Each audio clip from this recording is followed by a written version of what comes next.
In the late 1980s, there was a famous Canadian comic setup on TV that talked about the travails of being gay and Canadian.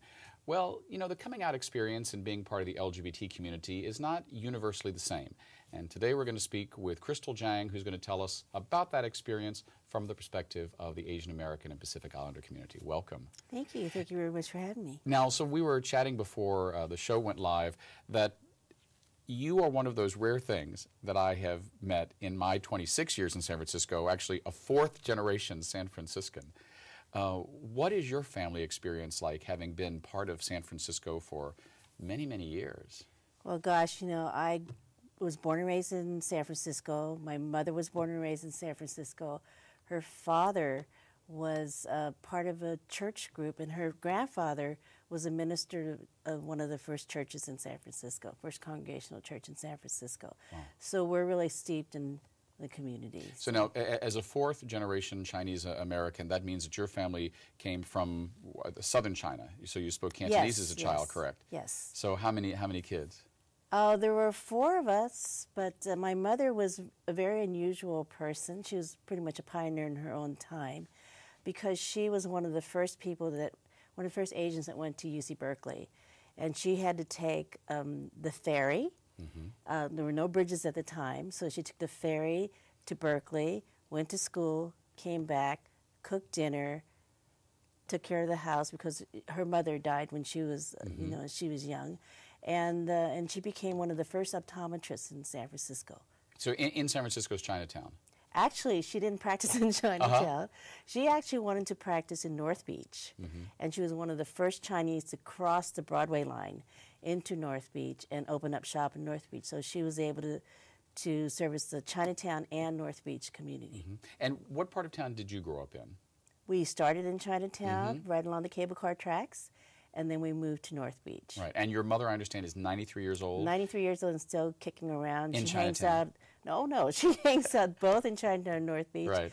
Every morning she has coffee with her friends at Greco's in North Beach, and then walks over to Chinatown, hangs out with her friends in Chinatown, and then goes home to North Beach again. So, you know, here in 2012, now we're in San Francisco. You are the founder, I believe, of the Asian and Pacific Islander lesbian, transgender, queer community. I probably got that name wrong. But it's it's a lot. It's hard. Did you ever think growing up as a Chinese American young woman that that would have a Chinese American mayor, or that you'd be able to speak about issues of sexuality? Because correct me if I'm wrong, I'm not Chinese, obviously, but you know, from my friends in the Chinese community and Chinese American community or LGBT, they say, boy, you think it's hard growing up as a white kid who's gay. Coming out to your parents as a Chinese is hard. Tell me about that. It was very, very difficult. As a matter of fact, I realized I was gay when I was 13. And at that time, the word lesbian didn't even exist. And the only in Cantonese, you mean? The word doesn't exist in Cantonese at all. Gay does not exist in the Chinese language at all. We actually, the term is Tongseng, which means comrades. And that's a term that was coined to be used for Chinese gays. But at that time, we had no role models. There was nobody around. We couldn't even think about having a same-sex relationship. My only role model was the tap dance teacher at the YMCA, who we all felt was gay. Yeah. We didn't realize it, but so we used to go to his class and sit there and watch him because he was so beautiful, and that was my role model. But coming out was very, very difficult. There were no resources available at all. So you knew that you were lesbian at 13. When did you tell your mother? Well, it took a long time to tell my mother. I actually told other folks in my school. I actually went to the library and looked up the Kinsey report. Why I found that report, I have no idea. But I told my mother that when I was about 22, and the reason I did was because I began to understand that that was part of my identity, and I wanted to come out to the community and do some public speaking in the colleges. And before I did so, because our community is so small, I had to tell my parents first. And what was their reaction? My mother cried. My father said, I knew it anyway. It's all these friends that you have. And he listed all my girlfriends. And were they all lesbians? They were all lesbians. All little Chinese dykes, right? Well, all the little Chinese dykes running around. So, but my mother cried, but after a while, they really did accept. They really are very, very accepting. Yeah. Now, I still hear that even now, within the Chinese community specifically, but in the Asian Pacific Islander community in general, that coming out is still not an easy experience, even in 2012. It's something that's different for a Chinese family. Do you think that's true? I think it's very true. I mean, for a long time, for about 8 years, I worked with the San Francisco Unified School District as the middle school coordinator for gay and lesbian youth and families. And we found that even though there were a number of Asian kids that were coming out, they were very fearful of being ostracized from their families. Mm-hmm. As a matter of fact, most of them told their friends, but they never told their families. Were the last to know, always the last to know. Right. And is it because there's still this expectation in a traditional Chinese family that, oh, the women do this thing and the men do this thing? I mean, is it still that kind of ossified? It's not quite as structured as that now, but mm-hmm. there is expectation, especially if you're a son, the first son, that you wouldn't be able to carry on the family line. But of course now that's changed because we are all having children. Mm-hmm. And for daughters, the single daughter is the one that usually takes care of the parents. Mm-hmm. So if they're with a partner, it's really difficult for them as well. Right. It's changed now. I think that the more visibility we have, the more able other people are to come out. Right. Within the mainstream, quote-unquote, Chinese American community here in the Bay Area in Northern California, have you ever run into bias or prejudice or some of your non-gay fellow Chinese Americans going, can't you just stop talking about this? Absolutely. Mm-hmm. Absolutely. Actually, one of the things we've done was to really promote visibility.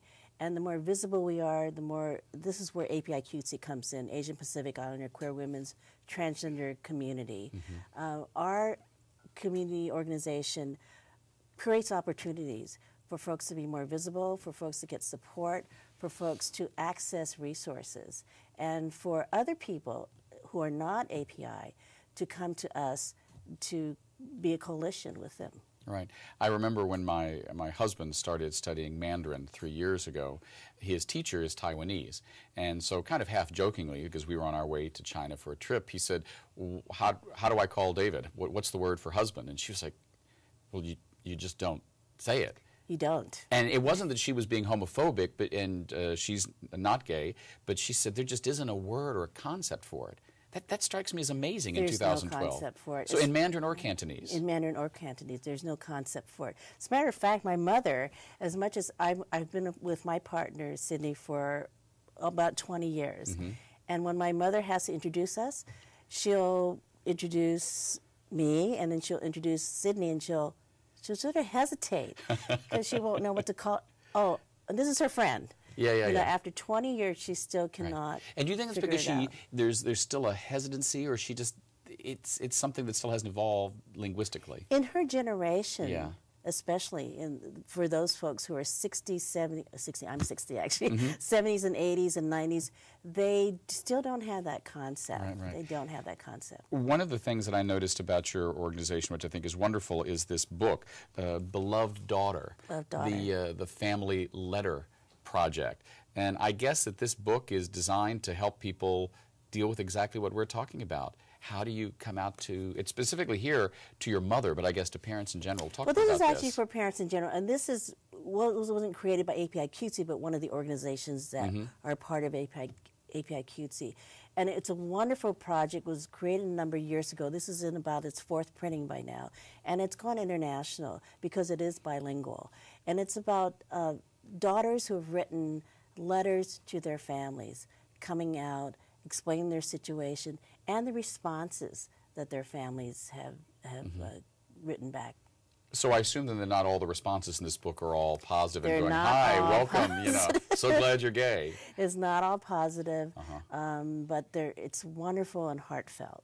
Mm-hmm. What has been, with your work with Asian Pacific Islander, queer, gay women, transgender community, what has been the most moving part of your work? And I know there are a lot of organizations under your umbrella. What has been the thing that when you look back and say, you know what, that is why I do the work I do. That proves that we are needed. Gosh, I think that I've been doing this work for probably about 40 years. Because you founded the organization, correct? I was one of the co-founders with Trinity Ordonia, who founded the API QTC.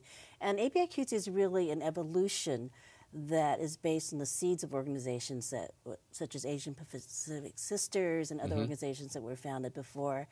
But the one thing that I love about this work is that, first of all, API QTC is not funded. We have no funding at all. It's all based on the heart and love of people. Right. All right, so let's stop a second. When you say you have no funding, you mean you have no government funding? We have no funding, period. No private funding. We are self-funded. We have, when you talk about popcorn sales, things like that, this is who we are. Yeah, but I mean, I saw the list of all the stuff you do. I mean, you got to have some dollars for that somewhere. It's all based on people just giving us money or small. For instance, we had a fundraiser for the Hunger Games where one of our members bought tickets and sold them at a little bit of a premium and had 22 people who paid a little bit of a premium to help fund some of our activities. So we have no funding. The only funding we had was, I think, a $4,000 grant about 10 years ago to create the organization and to fund ourselves. But all of our funding comes from within, basically. Something that, of course, continues to come to the fore in the greater LGBT community is the transgender community. I remember when I moved to San Francisco as a gay man in the mid-1980s, I knew no one in the transgender community. And I had, certainly, I admit, some stereotypes that were less than flattering. I've had to be educated. Within the Chinese and Pacific Islander community, how is that community perceived and how do you work with them? Because I imagine that's a microset of a microset. That's another evolution. We've struggled with it like all the gay community has struggled with it. But we also work closely with API Wellness, who is Asian Pacific Islander Wellness. Asian Pacific Islander Wellness, who has a number of transgender people and is very forefront in the transgender community. We have many transgenders in our organization, and they have really educated the rest of the group, and we're pretty encompassing right now. Right. What's the next big thing on your agenda? I mean, is it transgender issues? Is it job creation? Is it things like the Family Letter Project? Is it AIDS, HIV awareness? You know, it's a lot about families. All of us are having kids, which is another big thing in our community. So the thing I love about our community, it ranges from young people to elders to everybody in between, and now with the explosion of gaybies, basically. I was about to say we have a gay baby boom. A gay baby boom that's also happening in our community as well. Now, when you say our community, you specifically mean the Asian and Pacific Islander community. Right. Do you think? I mean, you know, this is a stretch, but you know, my perception is that family and elders are respected in a way in the Chinese and Asian Pacific community, in a different, more elevated way than they are in some of the communities at large. And there seems to be more reverence given to our elders and families in the Chinese Pacific Islander community. Do you think that's true? And you think that is part of the baby boom, that we're seeing now another whole generation help take care of the generation before it? I would hope so. I mean, I think that we're trying to do that, but I think as part of the greater gay community, I think we run into a lot of the same issues. Right. Where the community is pretty much youth-driven. Right. And but we do have because we are getting older, the elders are also we're doing an intergenerational, a lot of intergenerational work, including one at the Calby Queer Conference that's happening in April. We're going to have an intergenerational conversation between elders and the youth and try to really, you know, get each other to understand what our issues are and to help each other work together more. Great. Thank you so much for being with us today. We've been speaking with Crystal Jang. Next up, we're going to meet Riley Krull, who channels Marilyn in the upcoming show, Sugar. We'll be right back.